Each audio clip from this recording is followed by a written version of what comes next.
Josué capítulo 5 versículo 13 al 15 dice: estando Josué cerca de Jericó, alzó sus ojos. ¿Qué hizo él? Alzó sus ojos. Es como si yo estuviera así y alzó mis ojos. Alzó sus ojos y vio un varón que estaba delante de él, el cual tenía una espada desenvainada en su mano. Él alzó los ojos y vio un varón que tenía una espada en su mano, ¿verdad? Y Josué yendo hacia él, oye, Josué es guapo. Él como que se cogió en serio el tema ese de que esfuérzate y sé muy valiente. Guapo, ¿verdad? Se fue hacia él y le dijo al Señor: ¿eres de los nuestros o de nuestros enemigos? Y él respondió, o sea, el varón: no, mas como príncipe del ejército de Jehová he venido ahora. Entonces Josué, postrándose sobre su rostro en tierra, le adoró y le dijo: ¿qué dice mi señor a su siervo? Y el príncipe del ejército de Jehová respondió a Josué: quita el calzado de tus pies. ¿Qué dijo él? Quita el calzado de tus pies. Dígale al del lado: quítate los zapatos, porque el lugar donde estás es santo. Y Josué así lo hizo. ¿Cuántos se van a quitar los zapatos hoy, verdad? Usted no sabe, pero usted se los va a quitar. Bueno, y leyendo este pasaje, les voy a hacer dos preguntas para que realmente podamos entender quién está a cargo. Les voy a hacer dos preguntas. Con las dos preguntas ustedes van a entender realmente quién está a cargo. Y la primera pregunta es: ¿de qué lado estás? ¿De qué lado estás? Y realmente nosotros en la vida únicamente podemos estar de dos lados. O estás con Dios o estás con el diablo. Aquí no hay intermedio. El tibio será vomitado, el frío se va para el infierno. Y el que está caliente, bueno, gloria a Dios que estamos calientes. ¿Cuántos estamos calientes, verdad? Pero solamente hay dos lados. Y para esto voy a hacer realmente un recuento de este pasaje. Josué se ha convertido prácticamente en el líder del pueblo de Israel. Se ha convertido en el capitán del ejército del pueblo de Israel. Y va rumbo ¿a qué? A la tierra prometida. ¿Cuántos saben la historia, verdad? Él va rumbo, él es el machacho, él es el guapo del asunto. Él había recibido el legado de Moisés e iba rumbo realmente a tomarse la tierra prometida. Ahora recuerden que esa tierra prometida era ¿de qué? ¿Habían qué? Tablúos, eran gigantes en esa tierra. Y esa ciudad, ¿cómo se llamaba? Jericó. Y sale una noche, se va, voy a investigar qué es lo que está pasando, voy a ver cómo son los cuentos, porque Dios tiene que darme la estrategia para poder vencer a estos gigantes, para poder pues lógicamente entrar a la tierra prometida. Y sale una noche y va hacia la colina, pero se voltea y mira ¿qué? A una persona. Ahora, a mí me llama la atención que dice la Biblia que él alza la mirada. O sea que allí Jesús se le apareció, porque este es Jesús. Y quiero que entiendan esta parte. Ese gigante era Jesús. Era una teofanía. Ustedes han escuchado que en la Biblia Jesús se apareció varias veces y eso le llaman teofanía. Una de las veces esa fue cuando le apareció a Melquisedec. Melquisedec era una forma de Jesús. Ese gigante, dicen los teólogos, y yo creo también que era Jesús en ese momento, ¿verdad? Ahora, ahí me intriga el tema de que Josué levanta ¿qué? La mirada. O sea que era un gigante. Por eso esto es lo que me complementa a mí a decirle, los que no vinieron el domingo, les cuento que hablamos de ¿qué? De que hay un poderoso gigante que es el que está delante de nosotros. Así que nosotros no tenemos por qué temer a ningún gigante. Allí, cuando Josué levanta la mirada, era Jesús con la ¿qué? Con la espada en la mano, representando ¿a quién? A Jesús, ¿verdad? Y la palabra. Y Josué, realmente él le hace una pregunta y le dice: ¿de qué lado estás? ¿Eres conmigo o eres qué? De mis enemigos. Es la pregunta que le hace. Ahora, este tipo es valiente, porque yo veo un tipo con un gigante con una espada, yo lo mínimo salgo corriendo. Pero él se quedó, se acercó a él y le dijo: hey, ¿tú de qué lado estás? ¿De mi lado o del lado de los enemigos? Ahora, cabe notar que este hombre con la espada, repito, era Jesús, ¿verdad? Era una teofanía. Pero Josué le dice: ¿de qué lado estás? ¿Estás conmigo? Y por eso quiero que leamos nuevamente esa porción de la Biblia que está al final del verso 13, que dice: yendo hacia él le dijo: ¿eres de los nuestros o de nuestros enemigos? Él respondió: no, ni del uno ni del otro. Ni del uno ni del otro. Jesús respondió: no, yo no soy de ninguno de los dos lados. Yo creo que Jesús realmente le trató de decir a Josué: hey, tú me estás haciendo a mí la pregunta equivocada. Más bien, ¿tú de qué lado estás? ¿Tú de qué lado estás? ¿Verdad? Porque yo no vine aquí a ser partícipe de esto. Yo vine aquí a hacerme cargo de esto. Entonces, ¿tú de qué lado estás, Josué? ¿Verdad? Yo quiero preguntarte a ti, ¿tú realmente de qué lado estás? Porque yo vine a hacerme cargo de esto. Y si quieres ganar esta batalla, es mejor que estés de mi lado. Eso le estaba diciendo en pocas palabras Jesús a Josué en ese momento. Ahora, ¿cuántos saben? Repito que hay dos lados. ¿El lado de qué? Del lado de Dios y el lado del diablo. Ahora, esto me recuerda a mí una historia. No una historia, algo que me pasó a mí una vez que estábamos en una asesoría con una pareja matrimonial y comenzamos a hablar con la pareja. Y el hombre, me di cuenta que estaba como embolatado y estaba como que realmente envolviéndose en sus labios, y yo comencé a dirigirme al Señor. Mira, esto y esto, y comencé como a enfocarme en él, ¿verdad? Porque él tenía como más problemas y me enfoqué en él. Y llegó un momento que él vio, pues lógicamente, mi insistencia en querer saber qué es lo que había pasado, y me dice: oye, bueno, pastor, ¿qué es lo que pasa? ¿Usted está de mi lado o está con mi esposa? ¿Qué es lo que está pasando aquí? ¿Usted está de quién? ¿Verdad? ¿De qué lado de quién? Yo le dije: ¿sabes qué? Te voy a responder contundentemente. Yo estoy del lado de Dios. Yo no estoy ni de tu lado ni del lado de tu esposa. Yo estoy del lado de Dios. Porque ese es realmente el tema, ¿verdad? Entonces, y hoy le digo realmente a mucha gente que viene aquí, ¿verdad? Que realmente en el matrimonio nunca hay dos lados. En el matrimonio solamente hay un lado, que es el lado de Dios. Y aunque tengamos diferentes perspectivas, porque ¿cuántos saben que nosotros no, con nuestras esposas, los que tienen esposas, los que tienen mujeres, ¿verdad? ¿Cuántos tienen esposas o aquí están en unión libre? Saben que siempre tenemos diferentes conceptos de algunas cosas. No de algunas, casi de todas. Tenemos diferentes perspectivas. Ella mira a un lado, yo lo miro del otro lado, ¿verdad? Pero eso no quiere decir que nos vayamos para lados diferentes. Hay diferentes perspectivas, pero siempre tenemos que estar de un solo lado. ¿Oyeron, esposos? ¿Cuántos esposos dicen amén, verdad? Así que eso es porque el matrimonio siempre debe caminar del lado de Dios, no del lado del diablo. Así que aquellos matrimonios que quieren caminar diferente, terminan ¿dónde? Separados. Caminemos de un mismo lado, aunque tengamos realmente diferentes perspectivas. Entonces es importante que tengamos en cuenta eso, ¿verdad? Y lo mismo ocurre también aquí en la iglesia. ¿De qué lado estamos aquí en la iglesia? Y yo creo que por eso es que se genera mucha división en la iglesia, porque no sabemos de qué lado estamos. Pensamos que porque tenemos dos visiones diferentes, o porque tenemos visiones diferentes, tenemos perspectivas diferentes en las iglesias, hay desunidad. Y eso realmente no es así. Aunque hay visiones diferentes, la iglesia siempre tiene que estar de un solo lado. No del lado del diablo, sino del lado de ¿quién? De Dios. Ese es nuestro lado. Es importante que tengamos realmente eso en cuenta para que no tengamos divisiones completamente tontas que existen en la iglesia en estos días, en los últimos días. Entonces, en vez de entender que podemos tener diferentes estrategias, diferentes visiones, realmente entendamos que estamos de un solo lado. Y eso fue en esencia lo que Jesús le dijo a Josué, ¿verdad? Y este respondió: bueno, Señor, realmente yo estoy de tu lado. ¿Qué me quieres decir? Yo estoy de tu lado, Señor. ¿Qué me quieres decir a mí? Y Jesús le dijo algo muy importante, y es lo segundo que quiero que usted realmente entienda, y es la segunda interrogante que yo le voy a hacer. Él le dijo, ¿qué? ¿Qué le dijo él? Debes quitarte los zapatos. Debes quitarte ¿qué? El calzado. Debes quitarte ¿qué? Las abarcas. Debes quitarte ¿qué? Las sandalias polvorientas. Y si ustedes recordarán, este mismo tema lo vivió Moisés, que fue el tutor de Josué. Lo vivió Moisés, cuando se le apareció ¿dónde? En la zarza ardiente. Ahí también ocurrió esta misma historia, ¿verdad? Y era la primera vez que eso pasaba en la Biblia. ¿Recuerdan cuál fue la primera pregunta que deben hacerse para que puedan entender lo que estamos estudiando? ¿De qué lado estás? Pero la segunda es, ¿realmente se han quitado los zapatos? ¿Se han quitado los zapatos? Es la segunda pregunta. Y yo hoy les puedo decir que muchos han decidido estar del lado del Señor, pero aún no se han quitado los zapatos. Muchos han decidido estar de este lado, pero muchos no se han quitado los zapatos, ¿verdad?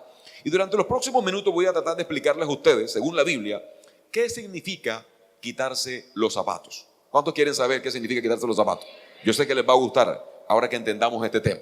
Entonces, solo si Dios, ¿verdad?, les habla a ustedes, pueden quitarse los zapatos como un acto de obediencia.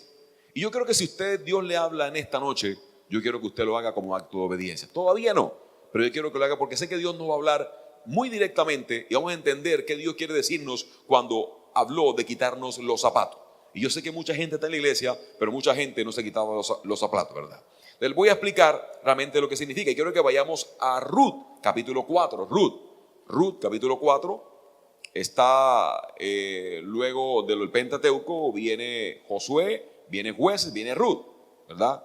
¿Cuántos saben que el Pentateuco son los 5 primeros libros de la Biblia, verdad? ¿Cuántos saben? ¿Cuál es el primero? Génesis. Segundo, Éxodo. Tercero, Levítico. Cuarto, Números. Quinto, Deuteronomio. Luego viene Josué. Luego viene ¿cuál? Jueces. Y luego viene Ruth. ¿Ok? Vamos a Ruth, capítulo 4. Pero antes quiero resumirle la historia de Ruth, de lo que quiero hablar aquí en Ruth, ¿verdad? Noemí y su esposo se fueron para Moab. Noemí y su esposo, como había hambre en Israel, ellos se fueron para Moab y se fueron con sus dos hijos. Dos nombres bastante raros. Y que Mailón y Keilón, una cosa así, un nombre rarísimo que tenían esos muchachos. Pero se fueron para Moab, porque hacía ¿qué? Filo en Israel. Y cuando se fueron para allá, para Moab, ellos vendieron sus tierras. Porque no se iban allá limpio, no, se fueron, vendieron sus tierras y se fueron para Moab y compraron allá. Al cabo del tiempo, estos dos hijos de Noemí y su esposo, que se llama, no me acuerdo el esposo, de cómo se llama, ellos, los hijos se casaron con dos moabitas. Una de ellas era ¿quién? Ruth. Bueno, es Ruth, ¿verdad? Que es la historia que vamos a hablar. Se casaron con ellas. Pero al cabo de un tiempo, el marido de Noemí murió y también sus dos hijos se murieron. El esposo de Noemí y sus dos hijos se murieron y quedó Noemí con las dos nueras. A vista de que ellas habían quedado solas prácticamente ahí, esta mujer quedó, pero decidió regresar nuevamente a Israel. Y no, yo me voy para mi casa, yo no hago nada aquí. Yo pasando pena, esto me recuerda, el cuarto me recuerda a mi marido, a mis hijos. No, yo me voy para Israel. Ya de pronto en Israel ya no hay tanto filo. Se fue, pero entonces ¿qué pasó? Que una de las nueras no quiso ir, pero Ruth se le pegó. Yo dijo, yo no la voy a dejar ir sola. Yo me voy con usted para Israel. Y Ruth lo hizo. Se vino con Noemí, con su suegra, se vino para Israel. ¿Verdad? Estaba en Israel. Estando allá, pues lógicamente tuvieron necesidad, porque todo lo habían vendido y todo lo habían prácticamente perdido allá. Vinieron acá, y Ruth se puso a trabajar. Ruth trabajó en una finca de un señor que se llamaba Boaz, que tenía mucho dinero, ¿verdad? Inclusive era pariente cercano de ellos, de Noemí. Y este señor Boaz se enamoró de Ruth, se enamoró de ella. Y Ruth pues lógicamente se enteró de esto, pero ella decía, yo no puedo casarme contigo, porque según la tradición yo tengo que casarme con el primer familiar, el más cercano. Por ejemplo, con el primo primero, no con el primo segundo. Entonces, yo contigo no me puedo casar. Pero Ruth le dice, verdad, me gustaría casarme contigo, pero no eres el familiar más cercano y eso no te da derecho para casarte conmigo. Le dice a vos, por la tradición, ¿verdad? Hay alguien más cercano que tú que tiene ese derecho de casarse conmigo. Pero vos, que conocía la tradición, él reúne a los ancianos del pueblo, ¿verdad? Que estaba en el primer turno también con él, o sea, a los ancianos con el Señor, que estaba en el primer turno para casarse con Ruth. Y este señor fulano realmente dice, sí, me gusta Ruth, verdad que me parece una buena muchacha, verdad, no es fea, me parece una buena muchacha, pero al hacerlo, él debía primero recuperar las tierras que habían vendido ella. Iba a ser el costo de casarse con Ruth, recuperar las tierras que ellos habían vendido, ¿verdad? Y ahí fue cuando este señor dijo, creo que entonces no me voy a casar con Ruth, porque no tengo, ¿verdad? No quiero pagar ese precio, ¿verdad?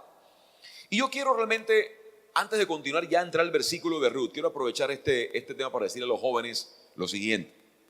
Porque una vez me dijeron, pastor, es que una vez me gustó una muchacha, ¿cuánto vale para casarme con esa muchacha? ¿Cuál es el costo? ¿Cuál es el precio de esa muchacha? ¿Verdad? Yo le dije, ¿sabes qué? El costo. Esa mujer te vale todo lo que tienes. ¿La quieres? ¿Quieres la monita esa que te gusta? Esa mujer te vale todo lo que tienes. Todos saben que la mujer vale todo eso, ¿verdad? Y la única forma que realmente una pareja y el matrimonio pueda funcionar es que se entregue todo. ¿Cuántos dicen amén? Si usted no entrega todo, nunca jamás funcionará un matrimonio. Solamente si tú le entregas todo. Por eso es que tú tienes, bueno, y ahora no solamente le digo a los hombres, las mujeres también, ¿verdad? Porque eso es para los dos. Tenemos que entregar todo para que eso pueda funcionar. Pero bueno, le continúo la historia. Este fulano dice, bueno, esta mujer me gusta y todo, pero no me puedo casar con ella porque me cuesta mucho y yo no tengo ese dinero. Y entonces quiero que leamos ya la historia para que usted vea lo que pasó y realmente cuál es el sentido de y quítate los zapatos. Vamos a Ruth, capítulo 4, versículos 7 al 8. Dice así, y había ya desde hacía tiempo esta costumbre en Israel, tocante a la redención y al contrato, que para la confirmación de cualquier negocio, el uno se quitaba el zapato y lo daba a su compañero, y esto servía de testimonio en Israel. Versículo 8. Entonces el pariente dijo a vos, tómalo tú, y se quitó ¿qué? El zapato. Ahora, vean lo que dice, que es una costumbre. Era una costumbre que hacían en Israel. Pero ¿de dónde viene esta costumbre, pastor? Yo quiero que vayamos a Deuteronomio versículo 7, capítulo 25, para que usted vea dónde viene la costumbre de quitarse el zapato y veamos lo que significa. Dice, y si el hombre no quisiere tomar a su cuñada, versículo 7 del capítulo 25 de Deuteronomio, y si el hombre no quisiere tomar a su cuñada, irá entonces su cuñada a la puerta a los ancianos y dirá, mi cuñado no quiere suscitar nombre en Israel a su hermano, no quiere emparentarse conmigo. Entonces los ancianos, versículo 8, de aquella ciudad, lo harán venir y hablarán con él. O sea, cogen al pobre hombre y lo traen, ven acá, ¿qué es lo que pasa? Aquí está esta hembra, tú tienes que casarte con ella porque según el orden, tú tienes que casarte con ella. Pero yo quiero hacer un paréntesis aquí, me imagino cómo sería esa charla entre ese joven y los ancianos. Me imagino que ese joven le decía, mire líderes, mire anciano, yo conozco esa joyita. Yo estuve con ella en varias minitecas. Inclusive el marido me contó a mí algunas cosas de ella. Yo realmente no sé si usted me entiende, pero yo no me quiero casar con ella, ¿verdad? Usted entiende esta cosa, ¿verdad? Pero mire lo que dice. Y si él se levantare y dijere, no quiero tomarla, se acercará entonces su cuñada, o sea la mujer, a él, delante de los ancianos, y le quitará el calzado del pie y le escupirá el rostro. Y hablará y dirá, así será hecho el varón que no quiere edificar la casa de su hermano. Y se le dará este nombre en Israel. ¿Cuál es el nombre? ¿Cuál es el nombre? ¿la casa de qué? Del descalzado. O sea, le correspondía estar con la cuñada, pero no quería. Entonces, le escupía la cara y le cambiaba el nombre. Ya no se llamaba fulanito de tal, sino ¿qué? ¿Cómo? La casa del descalzado. ¿Pero qué significa esto? Este hombre tenía un derecho a algo, pero renuncia a ese derecho. Y la señal que se le ocurrió a Dios, porque fue una señal que se le ocurrió a Dios, para confirmar que usted está renunciando a su derecho, es quitarse los zapatos. ¿Qué significaba eso? Que usted estaba renunciando a un derecho. El pariente más cercano a vos tenía el derecho a casarse con ella y recuperar las tierras, pero renunció a este derecho, así que se quitó ¿qué? Los zapatos para cederle el derecho ¿a quién? ¿A quién? A vos. Por eso cuando Dios se presenta ante Moisés y Moisés le dice, Señor, ¿qué quieres que haga? ¿Qué le responde el Señor? Lo primero que quiero que hagas es que te quites los zapatos. Ocurrió en Éxodo en la zarza ardiente. El Señor le estaba diciendo, quítatelo porque yo quiero estar a cargo. Ese era el significado. Si te los quitas, yo voy a estar a cargo. Y es la única forma, es la única manera como esto va a funcionar en tu vida, ¿verdad?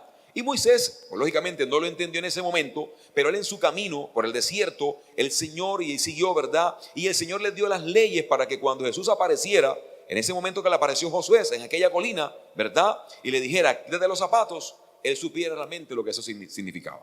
Moisés no lo entendió en ese momento, pero después cuando en el caminar del desierto, él entendió realmente lo que Dios le había querido decir. Y él renunció a sus derechos de ser líder y le dio la potestad para que el Señor realmente hiciera lo que tenía que hacer en el desierto. Pero esta frase, renunciar a tu derecho, yo quiero hablar un poquito de esa frase porque es la frase contexto de la enseñanza de hoy. Y realmente también en otra consejería me acordé de esta frase porque me decía, pastor, pero yo tengo la razón. Me decía el hombre, yo tengo la razón. Yo le dije, ok, pero yo te pido que tú renuncies a esa razón. Renuncia al derecho de tener la razón. No te dije que renunciaras a tu error o que renuncies a la verdad.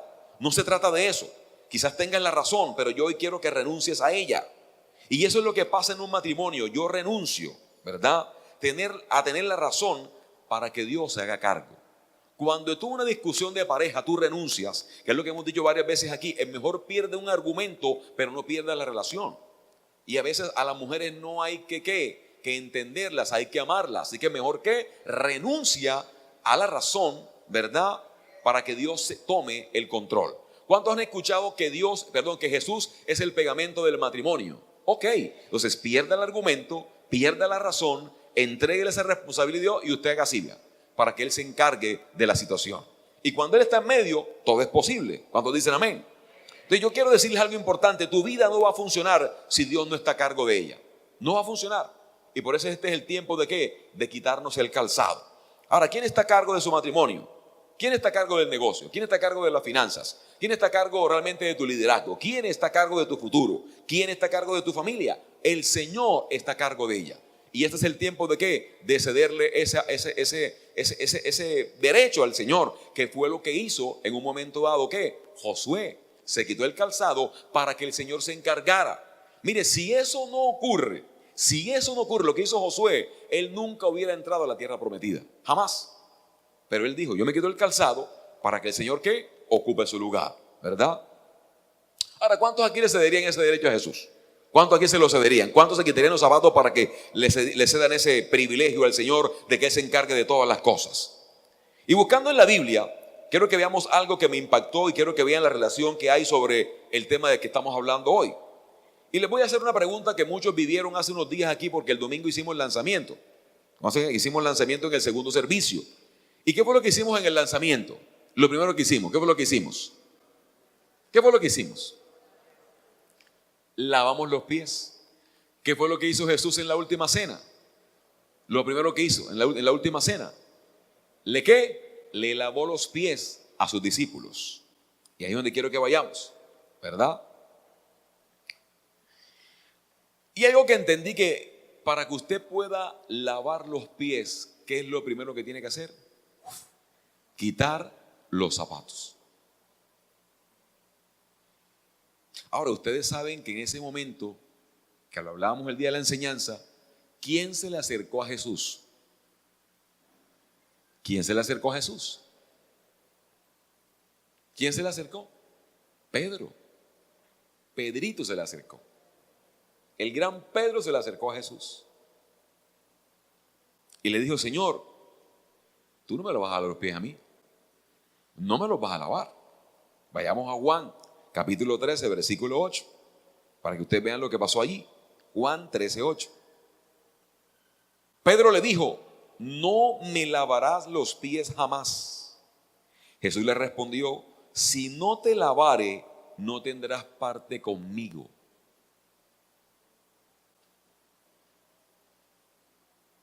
¿Está viendo lo que le dijo? Si no te lavare, no vas a tener parte conmigo. Yo no puedo hacerme cargo de ti. Ahora, ¿saben que Pedro era un personaje? Es un poquito lambón y especial. Pero quiero que les diga una cosa. Pedro allí tenía razón. Porque en la antigüedad, el rabino nunca podía lavarle los pies a sus estudiantes. El maestro, el rabino, nunca podía lavarle. Pedro tenía razón. Él no podía hacerlo. Un rabino, un maestro, se supone que jamás serviría a un estudiante. Por eso Pedro decía, Señor, eso no está bien, que tú me laves los pies a mí. Pero el Señor le quiso decir, oye, ¿sabes qué, Pedro? Yo eso lo sé, ¿verdad? Pero tú renunciarías a eso, Pedro. ¿Renunciarías tú a eso? ¿Lo harías a mi manera? ¿Dejarías que yo esté a cargo? Y esa es mi gran pregunta esta noche. ¿Quién está a cargo? ¿Y de qué lado están? ¿Quién está a cargo? ¿Y de qué lado están? Ese fue el gran interrogante. Pedro lo aceptó porque él quería que Jesús se encargara, ¿verdad?, de lo que iba a pasar posteriormente. Y eso fue lo que quiso hacer también Josué. Él vio al gigante, vio que era Dios, había entendido en el recorrido por el desierto lo que significaba quitarse los zapatos y lo hizo para que Dios se encargara. Y ese es el mensaje de esta noche. Yo quiero que usted entienda que simbólicamente hoy lo podemos hacer. Quitarnos los zapatos para decirle a Dios, encárgate, porque lo que yo lo he tratado de hacer en mis fuerzas no ha sido posible. Lo he intentado 1, 2, 3 veces, 4, 5 veces y no he podido. Pero esta vez yo quiero hacerlo para que tú te encargues de mis asuntos. Y eso quería de pronto yo también darles a entender en la enseñanza de la semana pasada. Nuestros planes van a cambiar cuando Dios se encarga, porque hay pruebas, hay situaciones que van a venir a tu vida, pero solamente Dios tiene el control. Dejemos de ser orgullosos, dejemos de realmente hacer las cosas en nuestras fuerzas y digámosle al Señor, Señor, yo hoy me quito los zapatos para que tú tomes control del asunto, para que tú te encargues de mi vida, para que tú te encargues de mis hijos, para que tú te encargues de mi relación, para que tú te encargues de mi vida financiera, para que tú te encargues de mi enfermedad, para que tú te encargues de todo lo que tiene que ver en mi vida. Pero yo hoy me quito los zapatos. Y eso es lo que quiero que usted haga en esta noche, ¿verdad? ¿Cuántos se quitarían los zapatos, verdad, esta noche? Tienen que quitarse los zapatos en cada área de su vida para que Jesús se haga cargo esta noche de lo que Él tiene que hacerse cargo. Por fin dejarían que Jesús fuera el Señor de sus vidas. Yo creo que algunos deben tomar una decisión de cambio de planes en esta noche, quitándose los zapatos. Yo quiero que usted hoy realmente se ponga de pie y si quiere hacerlo, hágalo, ¿verdad? Quítese el zapato como una señal de obediencia y de honra al Señor. Señor, hoy nos quitamos los zapatos. Hoy me los quito, Señor. Hoy yo entiendo que tú estás, Señor, en control de todo. Yo no puedo seguir insistiendo en mis fuerzas. Yo no puedo seguir haciendo las cosas a mi manera cuando yo tengo una persona que me dirige, cuando yo tengo un Espíritu Santo que me guía, cuando yo tengo un Señor que tiene la espada, Señor, peleando y quitando cada gigante de mi vida. Tú peleas la buena batalla por mí, Señor, y yo hoy decido quitarme los zapatos. Así como lo hizo, Señor, Jesús, y le dijo a los discípulos, yo sé que no está bien que un rabino, que un maestro se quite los zapatos para servir a sus estudiantes, a sus discípulos, pero yo hoy quiero que ustedes lo acepten. Yo hoy quiero hacerlo porque es la única manera como yo pueda hacerme cargo de ustedes. Es algo simbólico, es como me lo enseñó mi padre, ¿verdad? Y como yo lo he enseñado, que quiero que ustedes los hagan en este tiempo, pero es necesario que esto ocurra para que ustedes puedan realmente permitir que yo pueda pertenecerme a sus vidas.